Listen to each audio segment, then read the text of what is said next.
Hello friends.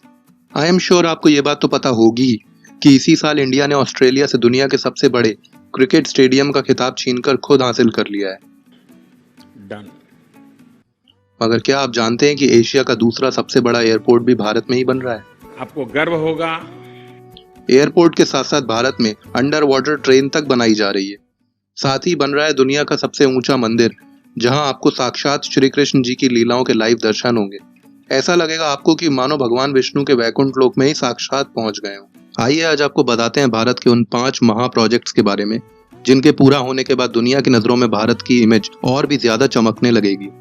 जिनके पूरा होने के बाद जो देश भारत को थर्ड वर्ल्ड यानी तीसरी दुनिया कहते आए हैं, वो भी भारत को देखने के लिए वीजा की लाइनों में खड़े दिखेंगे। तो चलिए फटाफट सब्सक्राइब का बटन और घंटा बजा के शुरू करते हैं आज के ये रंगीन दर्शन, क्योंकि आज के वीडियो का 5वां महाप्रोजेक्ट पूरा होने के बाद भारत में भगवान के साक्षात दर्शन करने की सुविधा भी आपको मिलने लगेगी और विदेशों तक से इसे देखने के लिए सैलानियों की भीड़ लग जाएगी। नंबर 1 पर है दुनिया का सबसे बड़ा क्रिकेट स्टेडियम। कश्मीर से लेकर कन्याकुमारी तक भारत में हर जगह क्रिकेट का क्रेज कुछ इस कदर है कि भारत में क्रिकेट को एक धर्म तक कहा जाने लगा है।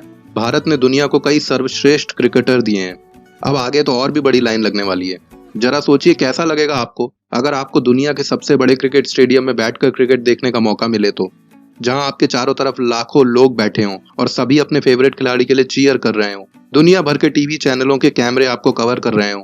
वेल फ्रेंड्स, आपकी ये इच्छा पूरी हो चुकी है। आपको गर्व होगा। दुनिया का सबसे बड़ा क्रिकेट स्टेडियम अब ऑस्ट्रेलिया का मेलबर्न क्रिकेट स्टेडियम नहीं रहा, क्योंकि अब उसे पछाड़कर पहले नंबर पर आ गया है भारत का ये विशाल क्रिकेट स्टेडियम। अहमदाबाद शहर के मोटेरा इलाके में तैयार इस क्रिकेट स्टेडियम को गौर से देखिए, कितना आलीशान लग रहा है। दरअसल ये वही पुराना सरदार वल्लभ भाई पटेल स्टेडियम है, मगर माजरा ये है कि उसी पुराने सरदार वल्लभ भाई पटेल स्टेडियम को तोड़कर ये नया स्टेडियम बनाया गया है।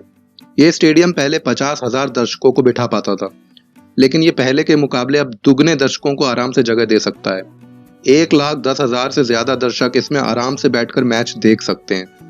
इसके अलावा इस आलीशान से स्टेडियम में एक 55 कमरे वाला क्लब हाउस है, एक ओलंपिक साइज स्विमिंग पूल है, 76 कॉर्पोरेट बॉक्सेज हैं, जिम्नेजियम है और साथ ही क्रिकेट के लिए 11 किस्म की पिचें हैं। इसके अलावा इस मैदान के नीचे बारिश के पानी को निकालने का एक आधुनिक सिस्टम लगाया गया है, जिसकी मदद से बारिश होने के बाद मैदान महज आधे घंटे में दोबारा खेलने के लिए तैयार किया जा सकता है। और अगर आप यहाँ कभी जाने का प्लान बनाते हैं तो फिकर नॉट, आप आराम से अपनी गाड़ी या 2 व्हीलर लेकर यहाँ जा सकते हैं, क्योंकि यहाँ पार्किंग की कोई प्रॉब्लम नहीं है। यहाँ 4,000 कारों, 10,000 से अधिक 2 व्हीलरों को बड़े आराम से पार्क किया जा सकता है। साथ ही अगर आप चाहें तो मेट्रो से भी यहाँ आ सकते हैं। स्टेडियम के पास ही मेट्रो लाइन भी लाई गई है। अब इतना सब एक साथ बना है तो सोचिए स्टेडियम आखिर कितना बड़ा होगा। वेल फ्रेंड्स, ये स्टेडियम पूरे के पूरे 64 एकड़ जमीन पर बनाया गया है और इसे बनाने में पूरे 5 साल लगे हैं। 2015 से लेकर 2020 फरवरी में जाके इसका कंस्ट्रक्शन कंप्लीट हुआ है और ऐसा अनुमान लगाया जाता है कि इसे बनाने में पूरे 700 करोड़ रुपए खर्च हुए हैं। पीएम नरेंद्र मोदी ने ही दुनिया के सबसे बड़े क्रिकेट स्टेडियम को बनाने की योजना बनाई थी। दरअसल मोदी गुजरात क्रिकेट एसोसिएशन के अध्यक्ष के तौर पर भी काम कर चुके हैं। उसी दौरान इन्होंने इसे बनाने की योजना बनाई थी और आप तो जानते ही हैं, जितना बड़ा स्टेडियम उतने ज्यादा दर्शक और उतनी ज्यादा कमाई। यानी न केवल इस स्टेडियम से देश का डंका दुनिया भर में बज गया है, बल्कि ये स्टेडियम अब दुनिया भर से दर्शकों को आकर्षित भी करेगा और भारत के लिए कमाई का अच्छा जरिया बनेगा। नंबर 2 पर है दुनिया का सबसे बड़ा हाईवे टनल। यह एशिया की सबसे लंबी सुरंग होगी। सबसे पहले फ्रेंड्स आपको बताते हैं कि इसे क्यों और कहां बनाया जा रहा है। जोजिला दर्रा 11,578 फीट की ऊंचाई पर स्थित श्रीनगर कारगिल लेह हाईवे पर स्थित है। इसी से होकर आगे लद्दाख तक जाया जाता है। मगर फ्रेंड्स, सर्दियों में जोजिला दर्रा बंद हो जाता है। इसके बंद होने से हमारी सेना को सबसे बड़ी दिक्कत आती है, क्योंकि सामरिक दृष्टि से बेहद महत्वपूर्ण लद्दाख सर्दियों में बाकी भारत से पूरी तरह कट जाता है। यहाँ तापमान -45 डिग्री तक नीचे चला जाता है। इसीलिए इस हाईवे टनल को बनाया जा रहा है। जोजिला टनल का निर्माण कार्य पूरा होने के बाद पूरा लेह लद्दाख, कारगिल, द्रास और सियाचिन सालों भर देश के बाकी हिस्सों से सड़क मार्ग से जुड़ा रहेगा। फ्रेंड्स, आपको ये भी बता दें कि जोजिला दर्रा दुनिया के सबसे खतरनाक रास्तों में से एक है। इस दुर्गम रास्ते में वाहन चलाना बेहद चुनौतीपूर्ण और खतरों से भरा है। जोजिला टनल एशिया की सबसे लंबी 2 वे टनल होगी। यह सुरंग मौजूदा हाईवे के नीचे 400 मीटर दूरी तक गुजरेगी। सर्दियों के मौसम में कारगिल पोस्ट पर खाने पीने का सामान और हथियार आदि पहुंचाने में समस्या आती है, मगर इसके बनने के बाद हर मौसम में सीमा चौकियों तक सामग्री पहुंचाई जा सकेगी। रणनीतिक लिहाज से भारत के लिए यह बड़ी बढ़त होगी। इस टनल के बन जाने के बाद 3 घंटे का सफर महज 15 मिनट में ही पूरा हो जाएगा। इस टनल में 80 किलोमीटर प्रति घंटे की रफ्तार से वाहन गुजर सकेंगे। हाईटेक कम्युनिकेशन समेत इस टनल में तमाम जरूरी सेफ्टी फीचर्स भी उपलब्ध होंगे। इस सुरंग के निर्माण में 6808 करोड़ रुपए की लागत आएगी। इस टनल के बन जाने पर लद्दाख क्षेत्र में रोजगार के पर्याप्त अवसर तैयार होंगे। लद्दाख की खूबसूरत वादियों में पर्यटकों की संख्या भी बढ़ जाएगी। फिलहाल सर्दियों में यहाँ केवल हवाई मार्ग के जरिए ही टूरिस्ट आ पाते हैं। 2018 में प्रधानमंत्री नरेंद्र मोदी ने इस टनल की नींव रखी थी, जिसके बाद से ही इसका डंका दुनिया भर में बज गया। सबसे ज्यादा मिर्ची चीन को लगी, जो हमेशा से लद्दाख पर अपनी गंदी नजर रखता आया है। वहीं पाकिस्तान, जो कारगिल पर अवैध कब्जा करने की नाकाम कोशिश करके बुरी तरह हार का मजा चख चुका है, उसे भी भारत की इस सुरंग से काफी तकलीफ हुई है। मगर इसके साथ साथ फ्रेंड्स, दुनिया भर के अन्य देशों की नजरों में भारत की इमेज भी इस सुरंग के निर्माण की खबर ने चमका दी। एशिया की ये सबसे लंबी सुरंग भी दुनिया भर के पर्यटकों को भारत की ओर आकर्षित करके भारत की अच्छी कमाई कराई। नंबर 3 पर है बुलेट ट्रेन। जिस रफ्तार से इंडिया बुलंदियों को छू रहा है, उससे भी ज्यादा रफ्तार से भारत की पटरियों पर ट्रेन भी चलेंगी, और सिर्फ जमीन पर ही नहीं बल्कि पानी के नीचे भी चलेंगी। पानी के अंदर दौड़ने वाली दुनिया की पहली बुलेट ट्रेन के मिशन पर चीन तेजी से काम कर रहा है, तो भारत के प्रधानमंत्री मोदी भी कहाँ पीछे रहने वाले थे। उन्होंने भी जापान के साथ मिलकर बुलेट ट्रेन के मिशन को हरी झंडी दिखा दी, जो न केवल जमीन पर बल्कि समुद्र के नीचे से भी गुजरेगी। मुंबई और अहमदाबाद के बीच चलने जा रही बुलेट ट्रेन देश का पहला बुलेट ट्रेन प्रोजेक्ट है। अहमदाबाद और मुंबई के बीच हाई स्पीड ट्रेन कॉरिडोर का काम जारी है, और इसी 508 किलोमीटर बुलेट ट्रेन ट्रैक का 21 किलोमीटर हिस्सा समुद्र के नीचे बनी सुरंग से होकर गुजरेगा। यह हिस्सा महाराष्ट्र में बीकेसी से कल्याण सिलफाटा के बीच होगा। 2022 अगस्त महीने तक इस ट्रैक का निर्माण पूरा होने का अनुमान है। बुलेट ट्रेन में 800 पैसेंजर एक साथ बैठकर सफर कर सकते हैं। हालांकि प्रोजेक्ट सफल होने के बाद जरूरत पड़ने पर बैठने की क्षमता को बढ़ाकर 1250 किया जा सकता है। बुलेट ट्रेन में भी फ्लाइट की तरह 2 क्लास होंगी, इकोनॉमी और एग्जीक्यूटिव क्लास। बुलेट ट्रेन में रिवॉल्विंग सीट भी होंगी फ्रेंड्स, जो आपके सफर को और भी आरामदायक और मजेदार बना देंगी। बुलेट ट्रेन का किराया फ्लाइट से कम और राजधानी AC 2 टियर के बराबर होगा। इस प्रोजेक्ट पर लगभग 1 लाख करोड़ रुपए का खर्च आएगा, मगर मोदी जी का कमाल देखिए कि इस लागत का 80% जापान ने भारत को सिर्फ 0.1% के ब्याज पर दिया है, और उसे चुकाने के लिए भारत को दिए हैं पूरे 50 साल। साथ ही पहले 15 साल भारत को कोई कर्ज ना चुकाने की भी छूट जापान ने दी है। लेकिन अफसोस के साथ ये कहना पड़ रहा है कि इस ट्रेन का आनंद लेने के लिए आपको थोड़ा रुकना पड़ेगा, क्योंकि महाराष्ट्र सरकार ने 2019 से ही प्रोजेक्ट को होल्ड पर रख दिया है। उनका कहना है कि बुलेट ट्रेन उनकी टॉप प्रायोरिटी नहीं है। इस बारे में आपको क्या लगता है, बुलेट ट्रेन अभी बनानी चाहिए या नहीं? आप कमेंट करके अपनी राय बता सकते हैं। नंबर 4 पर है एशिया का दूसरा सबसे बड़ा एयरपोर्ट। भारत का सबसे बड़ा एयरपोर्ट और एशिया का दूसरा सबसे बड़ा एयरपोर्ट उत्तर प्रदेश के गौतम बुद्ध जिले के झेवर में बनाया जा रहा है, जो ग्रेटर नोएडा से सिर्फ 56 किलोमीटर की दूरी पर स्थित है। मगर फ्रेंड्स, क्या आप जानते हैं कि इस एयरपोर्ट को बनाने का प्रपोजल 2001 में किया गया था, मगर विपक्ष के अड़ंगे के कारण यह अभी तक बन ही रहा है।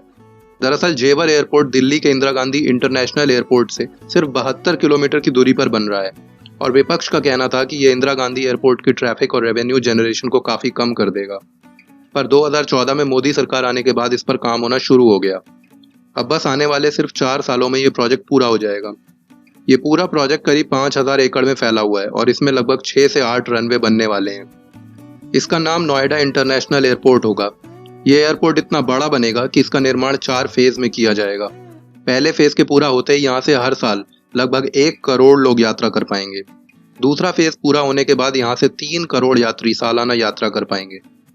तीसरे फेज के बाद यात्रियों की संख्या बढ़कर 5 करोड़ हो जाएगी, और चौथे फेज यानी आखिरी फेज के पूरा होते ही यहाँ से 7 करोड़ यात्री हर साल यात्रा कर पाएंगे।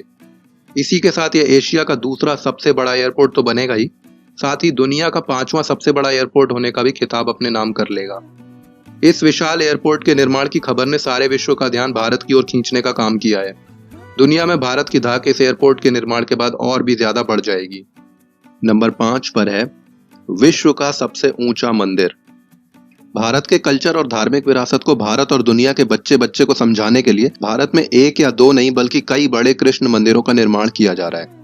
करीब 2100 करोड़ रुपए की लागत से बन रहे इन मंदिरों की खूबियां ऐसी होंगी जिन्हें देख सारी दुनिया ही दंग रह जाएगी। तो चलिए फ्रेंड्स, जानते हैं कि भारत कैसे इन मंदिरों के जरिए भी दुनिया में छा जाने वाला है। इनमें से पहला है वृंदावन में बन रहा दुनिया का सबसे ऊंचा मंदिर, जिसे बनाने में लगभग 800 करोड़ रुपए का खर्च आएगा। ये मंदिर 700 फीट ऊंचा होगा और 65 एकड़ में फैला होगा। इसमें 70 मंजिला मंदिर बनेगा। इस मंदिर को एक अम्यूजमेंट पार्क की तरह डेवलप किया जा रहा है, यानी इसमें लाइट शो के जरिए आप भगवान कृष्ण की लीलाओं को महसूस कर सकेंगे। जैसे किसी अम्यूजमेंट पार्क में झूले होते हैं, ठीक वैसे ही यहाँ अघासुर, बकासुर, पूतना जैसे राक्षसों के वध से जुड़ी एक्टिविटी होंगी। मंदिर का मुख्य हॉल इतना बड़ा होगा कि उसमें एक बार में 5000 लोग आसानी से भगवान के दर्शन कर पाएंगे। साथ ही इसमें भागवत गीता एक्सपो भी होगा। इसमें भागवत की प्रमुख घटनाओं को दिखाया जाएगा। मंदिर में यमुना क्रीक भी होगा। इसमें लोग परिवार के साथ यमुना नौका विहार का आनंद ले सकेंगे। कैप्सूल एलिवेटर यहाँ का खास आकर्षण होगा।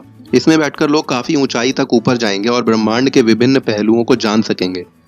इसी तरह बेंगलुरु के वैकुंठ हिल पर श्री कृष्ण लीला थीम पार्क बनाया जा रहा है, जिसे बनाने का खर्च लगभग 750 करोड़ रुपए आएगा। अब बात करते हैं कि यहाँ दुनिया को हैरान करने के लिए क्या क्या खास होगा। यह थीम पार्क घने जंगल और वृंदावन का पूरा एहसास देगा। भगवान श्री कृष्ण ने अपने जीवन में जितने राक्षसों का वध किया है, उन सभी घटनाओं का चित्रण इस थीम पार्क में होगा। इसके साथ ही वैकुंठ एक्सपीरियंस वाला एक सेक्शन भी होगा। इसके दर्शन करने के लिए जब भी आप अपने परिवार के साथ जाएंगे तो आपको एक पौराणिक विमान जैसा दिखने वाले विमान में बिठाकर उड़ाते हुए धाम तक ले जाया जाएगा। इसकी बनावट वैसी ही होगी जैसी पुराणों में वैकुंठ के लिए लिखी है। आप खुद वैकुंठ में भगवान के वास को महसूस कर पाएंगे।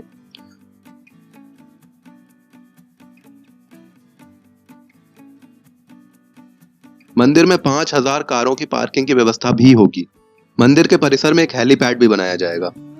इन विशाल मंदिरों के निर्माण की खबर ने न केवल दुनिया का ध्यान भारत की ओर खींचा है, बल्कि इनके पूरा होने के बाद भारत की धार्मिक और सांस्कृतिक विरासत व प्राचीन इतिहास देखने के लिए पर्यटकों की लंबी लंबी लाइनें भी लग जाएंगी। सो फ्रेंड्स, इंडिया में एक के बाद एक कितने सारे बड़े बड़े प्रोजेक्ट्स आ रहे हैं, जिनमें भारत एक नया ही वर्ल्ड रिकॉर्ड बनाता नजर आ रहा है। अगर आपको भी इन सारे प्रोजेक्ट्स को देखकर हो रहा है जबरदस्त गर्व, तो वीडियो को कीजिए लाइक और अपने दोस्तों के साथ करिए शेयर, ताकि सभी को यह पता चल सके कि भारत किस तरह से लगातार तरक्की करता जा रहा है और दुनिया के लिए एक मिसाल बन रहा है।